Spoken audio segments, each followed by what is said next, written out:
দাস কথা ঠিক। এবারে বলি তোমাদের কাছে মা, মিলিয়ে নাও। আমরা যে বললাম আমরা পরীক্ষিতের বংশধর, কেন? তাহলে পরীক্ষিতের পিতামহ মানে ঠাকুরদা অর্জুন, যার রথের সারথি গোবিন্দ ছিলেন, পিতৃদের অভিমন্যু, যাকে সপ্তরথী দিয়ে বধ করেছিলেন,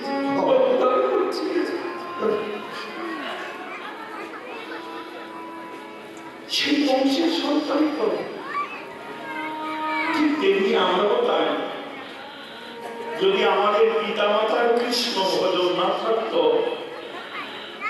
তাহলে আমরাও কেউ মধুর বৃন্দাবনে সাধুগুরু ভক্ত বৈষ্ণব চরণে এসে কেউ কোনোদিন পৌঁছাতে পারতাম না।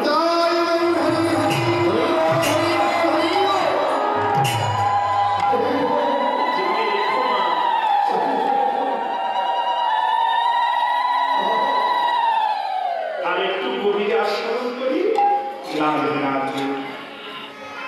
পিতৃবীর্যে সৃষ্টি হয় হার আর মর্যা,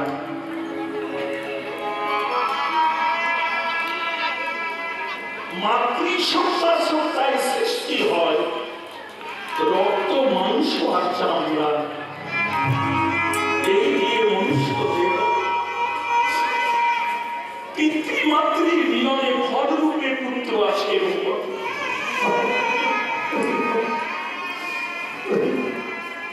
আর একটা কথা না বললে নয়, সকাল থেকে শুনছি